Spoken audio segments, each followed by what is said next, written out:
Эй! Ну что, я вернулась в отель, ребята. Из тюрьмы без душа в тюрьму без интернета. У-ху-ху! Сколько я пробыла в больнице? Что я там делала? Что со мной там делали? Что вообще происходило? Стоила ли та паника той паники, которая у меня была? Обо всем расскажу. Меня зовут Элис. Добро пожаловать в третье видео про сумасшедший карантин в Китае. Воу, да, поехали. Для начала, почему у меня мокрые волосы? Потому что первым делом, как только я попала в отель, а это было где-то часа 2 назад, я наконец-то приняла душ и почувствовала себя вкусно пахнущим человеком. Итак, я была в больнице 5 дней. Приблизительно эти 5 дней были плюс-минус одинаковые, потому что я составляла себе список дел и следовала ему. Таким образом, мне проще проходить сквозь вот эти карантинные будни, когда у меня есть какое-то расписание и как будто бы смысл и цели в жизни. Иллюзии. Поэтому я расскажу вам рутину своего одного дня, для того, чтобы вы понимали, как прошли все 5. Мой день начинался с того, что в 7 утра по громкоговорителю, либо в окошко в моей комнате стучали, будили, звонили и говорили «Ожигада, что означало «сейчас вам будут колоть вены». Всем утро доброе, больничное. Сейчас 7 утра. Видите, этот громкоговоритель позади меня? Вот эта штука. По нему начало раздаваться «Hello? Hello? Hello? Hello? Hello?» И я такая, да, что? Эти такие, срочно, боже, господи, прямо сейчас проверь свой WeChat, просто нереально срочно. Я такая, хорошо, ребята, сейчас проверю. Заложу туда, и знаете, что там было? Измери, пожалуйста, свою температуру, пульс и давление. И я такая, в 7 утра, это было настолько срочно. Хорошо.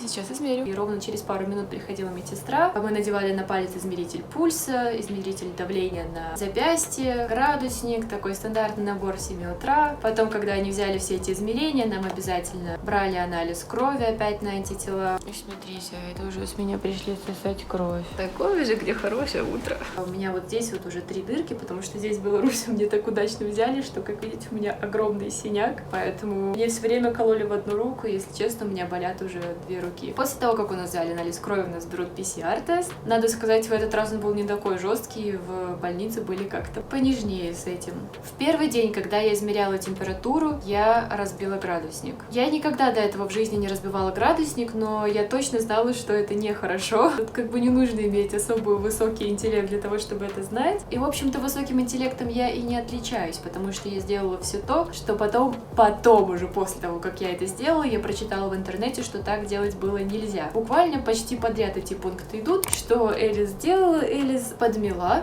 ртуть и смыла в унитаз. Моя логика была такова. Чем мне собирать ртуть? У меня нету ни тряпок, ничего. Я забыла даже полотенце в отеле. Единственное, что было в больничной комнате, это метла. Выкинуть ее в мусорку тоже не имеет смысла, потому что это яд и испарения будут выходить точно так же из мусорки. Я такая, ну, наверное, в унитаз. А куда же еще? В итоге это все то, что делать было нельзя. Я потом об этом прочитала. Я пишу им в чат, типа, йоу, ребята, такая история, я разбила градусник. Они такие, да, не беспокойтесь, сейчас придет медсестра и вам поможет. Приходит медсестра и пшикает антисептиком на пол и уходит. И я такая, ну, наверное, все будет ок. Но я не знаю, то ли сила самоубеждения, то ли накручивание, то ли это реально было так. Со временем, через пару часов я понимаю, что у меня какое-то странное немного состояние, и у меня привкус металла во рту. Даже если это не так, я все равно понимаю, что ртуть, она все еще там, я не могла ее всю подмести метелкой обычной. И поэтому я спускаюсь на пол и начинаю просто проверять. Я взяла бумажку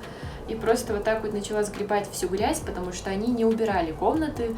Нам объяснили, что эти комнаты не были убраны, опять же, в целях безопасности коронавируса, они боятся заходить в комнаты больных. Поэтому пол там был жутко грязный, там были какие-то зубочистки, песок, грязь, полная жесть. И помимо песка, грязи и зубочисток, у меня вместе с этой бумажкой я скапливала маленькие капельки ртути. То есть ртуть все еще была на этом полу. Пишу опять в чат. Такая вот история неловкая. Ртуть все еще на полу и дофига. Ко мне приходит медсестра такая, но, вручает мне 2 градусник и говорит, где ртуть? Я такая, везде. Короче, она открывает мне дверь, открывает окно у меня в комнате и начинает подметать. Короче, вот это вся была дезинфекция, они подмели, а когда я сказала, что я смыла ртуть в унитаз, она такая, окей, супер! Я такая, йоу, не супер, там капельки ртути, чтобы вы понимали, до сих пор лежат. И я не знаю, что будет делать следующий больной, потому что вы уже поняли, что они не убирают после нас комнаты. И то есть капельки ртути, они тяжелые, это же металл, они остались на дне унитаза. Дальше, после того, как я измерила свою температуру, отправила в WeChat, конечно же. После этого у меня завтрак. Еду мне заказывал Букер, и почему-то, я не знаю почему, он заказывал реально супер неполезную еду. Мы получаем завтрак.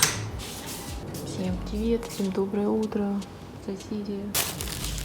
Короче, мой завтрак — это вот такое странное молоко, которое я не знаю, куда они хотят, чтобы я наливала, потому что кружек тут нет. Огромная булка и еще одна булка. Но помимо вот этого сладкого хлеба на завтрак, однажды у меня был неплохой завтрак, надо сказать. Букер мне заказал булочку бао-цзы, которую я здесь очень люблю, из рисового теста, и с капустой внутри. И какая-то похлебка. В принципе, неплохо. Про чай и кофе здесь, походу, вообще никто не слышал на завтрак, и, в принципе, в целом. Понятно, что если ты сидишь в комнате на карантине, еще и в больнице, еще и с неполезной едой, то ты располнеешь, поэтому я спорт не забросила даже там, но на этом грязном полу заниматься было просто нереально. Поэтому вот здесь мозги иногда бывают, когда градусник не разбивается и дело касается чего-то другого. Потому что я решила использовать вместо йога-мата матрас с соседней кровати. Единственная деталь была в том, что мне было страшно, что меня запалит став с 2 окон. Окей, ребята, ждем, пока вот эти доктора уходят. Снимаем матрас. Закрыла окно. Все готово к идеальному преступлению, к моей нелегальной йоге.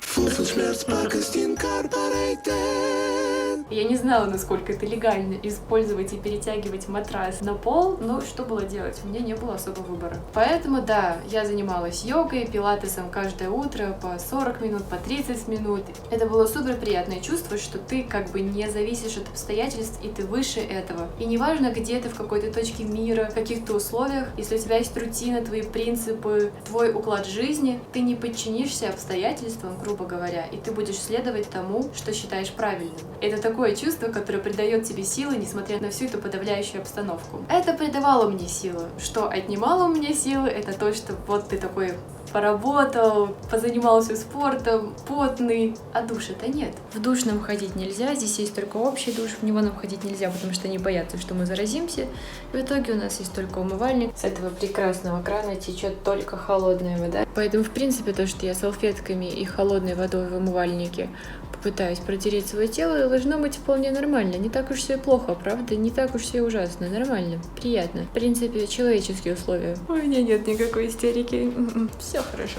И в итоге мы все 5 дней мылись в умывальнике. Кто-то из-под чайника, там был чайник, кто-то влажными салфетками, кто-то не мылся, наверное. В общем, это была жесть. Дальше, конечно же, я обрабатывала видео. Я сделала довольно большой прогресс, и за первые 2 дня я уже смонтировала первые 2 влога. Короче, я прям собой горжусь. Я думаю, что контента будет много, когда я выйду с карантина, поэтому я прям не могу дождаться, когда вы, ребята, увидите все эти приключения. Такого контента у меня еще не было на канале. После того, как я пообрабатывала видео, естественно, глаза у меня болели, нужно было как-то подвигаться, походить. И я поставила себе цель, что я буду ходить просто по комнате хотя бы вот 2 километра в день. Сейчас у меня только 300 шагов. Я понимаю, что без шагов я точно располнею. Ребята, дело не в том, что я модель, а в том, что это нереально просто без движения жить. Я могу читать книгу, параллельно ходить. Я могу пользоваться интернетом, потому что он здесь есть, что все еще большой плюс. Выход можно найти везде. Шаги нужны, будем набивать шаги, ребята. Поэтому я включала у себя счетчик шагов на часах и просто ходила по комнате по кругу. И чтобы вы понимали, первый же день, как только я стала это делать, я прошла 7000 шагов. Я реально с собой очень горда. 7000 шагов, можете себе представить за день, находясь просто в больничной комнате. Что я делала, когда я ходила? Я просто читала книгу, либо переписывалась с близкими, либо разговаривала с близкими, либо слушала какие-то подкасты. Иногда у меня просто, естественно, в заперти едет крыша, я просто начинала танцевать.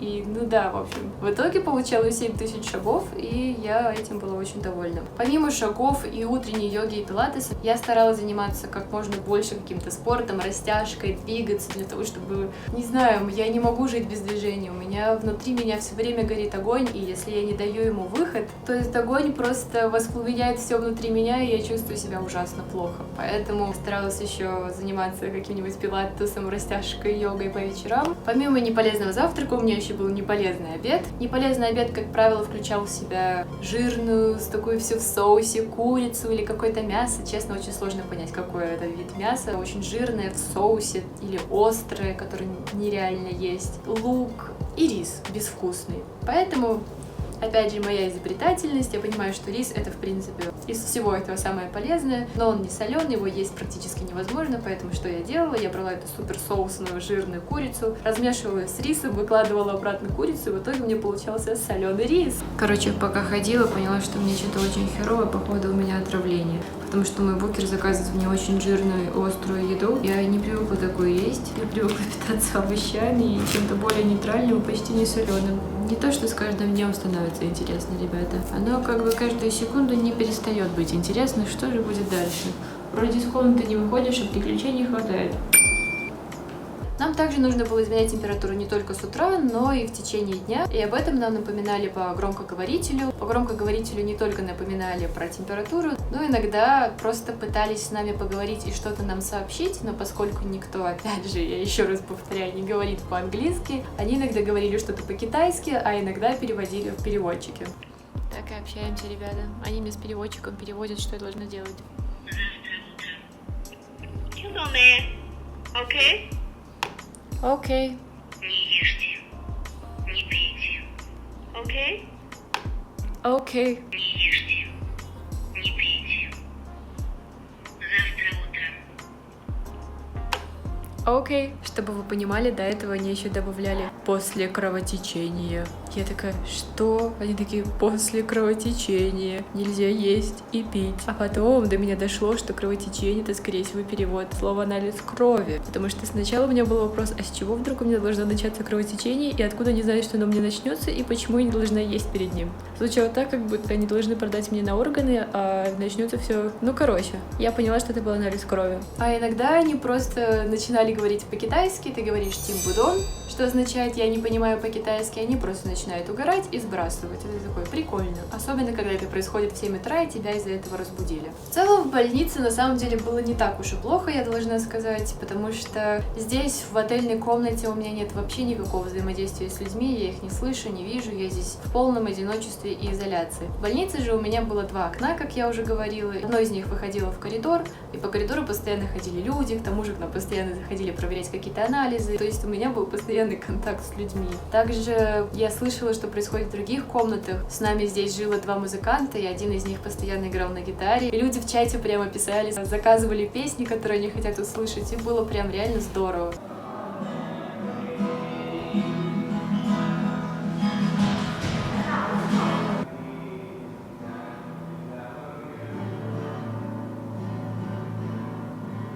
И к тому же по вечерам врачи уже не так сильно контролировали и ходили по коридору, поэтому мы могли выйти, постоять около дверей, кто-то даже покурить прямо в коридоре и просто поболтать. Ну то есть здесь такого это невозможно, потому что здесь постоянно стоит китаец, который нас контролирует, и не можем открыть дверь и поболтать. А там такое по вечерам было возможно. Кстати говоря, про вечера. Ночи в отеле были прям белые ночи. Как светится вся моя комната. Вот там окно. Вот там окно, кабинет какой-то врачихи, который выходит прямо у меня из комнаты.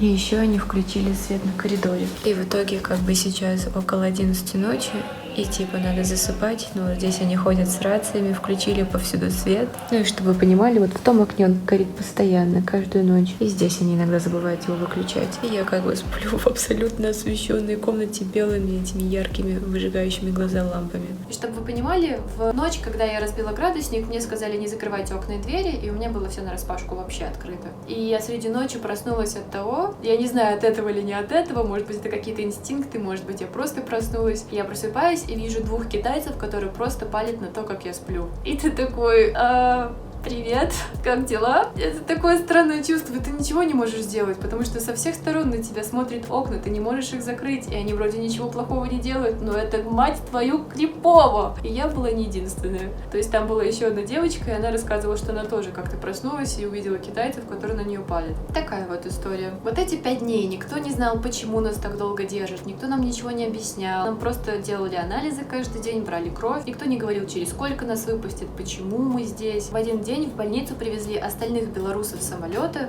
19 человек, им взяли анализы, и на следующий день их выпустили обратно в отель, а мы, та пятерка, которая приехала пару дней назад, так и остались в больнице. Естественно, у всех начались вопросы, какие-то догадки, но ничего не сходилось, потому что кто-то вакцинирован, я не вакцинирована, я болела короной в октябре прошлого года, они не болели. У нас у всех были IgG тела, у всех, и у нашей группы, и у тех, которых отпустили. Наша группа из 5 человек сидела на разных местах в самолете, далеко друг от друга, то есть ничего вообще не склеивалось, никакой логики в этом не было. Мы уже даже думали написать консулу, по-моему, кто-то даже ему написал, но ответа мы так и не дождались.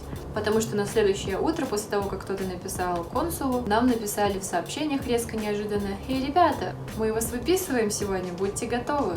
И мы такие: вау. Давай, ждала этого сообщения. В итоге вот оно мне пришло, что меня выписывают просто ни с того, ни с сего. И в итоге мне сейчас сказали: давай, быстро собрала свои шмотки и убралась отсюда, чтобы ни духу, ни слуху от тебя не было видно. И я такая: что? Ну, то есть в прошлый раз, вчера, людям дали несколько часов, чтобы собраться. А мне такие: давай, она уже подходит, собирай шмот. Короче, я в срочном порядке пакуюсь и уезжаю.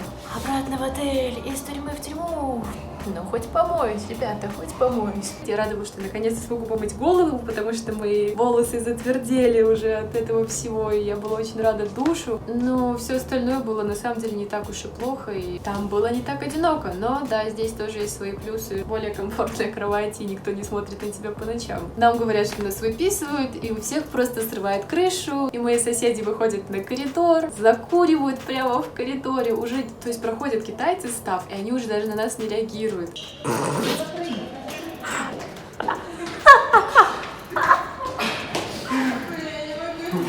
Жарко стало. Последний день карантина в больнице. И всем самое главное было уже все равно в больнице. Но как только мы сели в скорую помощь, они включили мигалки, мне сказали: пристегнись. Я такая: окей, зачем? Пристегиваюсь, и я поняла, зачем. Какая классная дорожка, зацените. Так колбасит не по-детски, я вам скажу.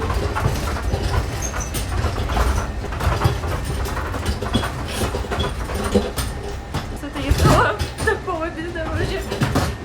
Не помню, когда мы сюда ехали, что случилось с этой дорогой за неделю, что я была в больнице. У меня чемодан ходил по всей машине туда-обратно. Всю машину трясло, это была полная жесть. Потом мы едем уже по нормальной дороге, по городу. Там огромные пробки, они включают мигалки, едут по обочине, всех обгоняют, как будто мы опять тяжело больны или ранены. В общем, мы обгоняем всю эту пробку, чтобы вы понимали, то есть 8-полосный перекресток, 8 полос в ту сторону и 8 полос сюда. Все останавливаются. Было 3 часа дня, довольно загруженный трафик, и они все останавливаются для того, чтобы мы проехали. Это просто картина, когда ты чувствуешь, странную силу и такое типа: зачем? На мосту, где мало места, машины расходятся вот так вот по краям для того, чтобы мы проехались. Какой-то один умный таксист додумался встроиться за нами, он так объехал всю пробку. Я видела, каким довольным собой он был, это было очень забавно. Машины просто расходились вот так вот по краям для того, чтобы пропустить целый ряд скорых. Ну и вот, нас привезли в отель, и вот я здесь, и что я могу сказать? Я пережила больницу, я пережила эти анализы. Завтра будет ровно половина моего карантина здесь. Я не собираюсь сдаваться, я и не собиралась. Я постараюсь не падать духом и продолжать быть такой же продуктивной. Если у вас остались какие-то вопросы по поводу больницы, по поводу чего угодно, карантина, задавайте их в комментариях, я отвечу. Спасибо, что были со мной в этом 3-м видео о карантине, и до встречи в следующих видео.